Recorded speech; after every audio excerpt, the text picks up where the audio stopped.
ఇప్పటి వరకు కూడా ఏదైనా ఒక సినిమా హిట్ అయితే పేరు, డబ్బు అంతా కూడా మ్యాక్సిమం హీరోస్కి స్టార్ క్యాస్టింగ్ వస్తుంది. అదే అలా కాకుండా సీన్ రివర్స్ అయ్యి సినిమా ఫెయిల్ అయితే మాత్రం నష్టాలన్నీ కూడా నిర్మాతలకే అనుభవించాల్సి వస్తుంది.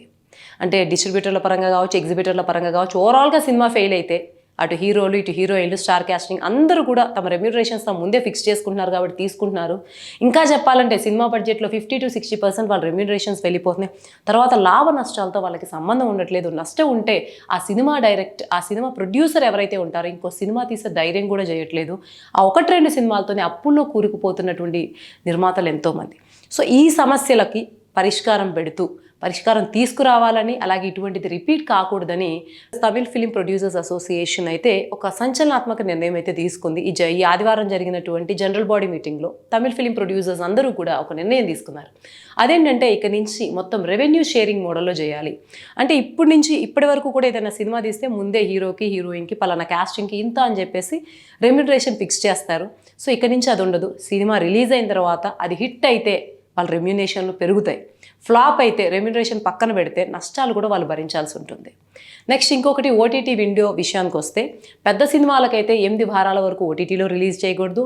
మీడియం అలాగే చిన్న సినిమాలకైతే 6 వారాల వరకు ఓటీటీలోకి రిలీజ్ చేయకూడదు. ఇది సెకండ్. అలాగే ఈ 2 కండిషన్స్తో ప్రైమరీగా తీసుకుంటూ దీని మీద నటీనటుల స్పందన కోసం నిర్మాతలు ఎదురు చూస్తున్నారు. నిర్మాతల సంఘం వాళ్ళు ఒకవేళ కనుక దీని గురించి స్పందించకపోతే మే 2 నుంచి వాళ్ళు నిరవధిక సమ్మె చేయబోతున్నారు.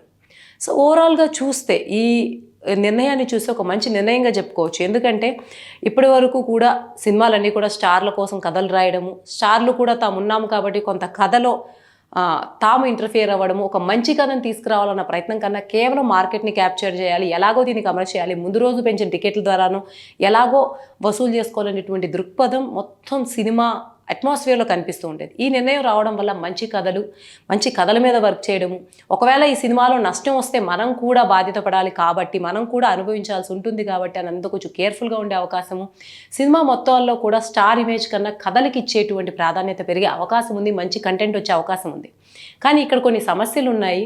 ఇప్పటి వరకు కూడా almost all Indian film industry కాదు, ప్రతి ఫిల్మ్ ఇండస్ట్రీ కూడా ఎంతో కొంత స్టార్ ఇమేజ్తో నడుస్తూ ఉంది. స్టార్స్ కోసం కథలు రాయడం, ఇంకా చెప్పాలంటే చాలామంది పెద్ద స్టార్స్ ఎంతో కొంత అడ్వాన్స్ ఇస్తే తప్ప కథ వినే పరిస్థితుల్లో లేరు. ఇటువంటప్పుడు ఈ స్టార్స్ అందరూ ఇటువంటి కథలు ఈ కండిషన్స్కి ఒప్పుకుంటారా అన్నది ఒకటి.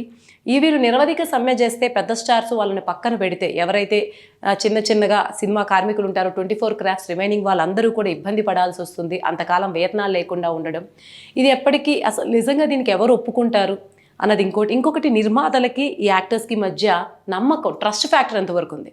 ఇప్పుడు సినిమా మొత్తం లాభం వచ్చినా సరే వాళ్ళకి పంచాలని నిర్మాత అబద్ధం చెప్తున్నాడేమో అనేటువంటి సందేహాలు నటీనటులకు ఉండొచ్చు. సో వీటన్నింటినీ ఎంత ట్రాన్స్పరెంట్గా నటుల ముందు పెట్టబోతారు, ఇవన్నీ కూడా ఈ నిర్ణయం వెనుకున్నటువంటి ప్రశ్నార్థకాలు.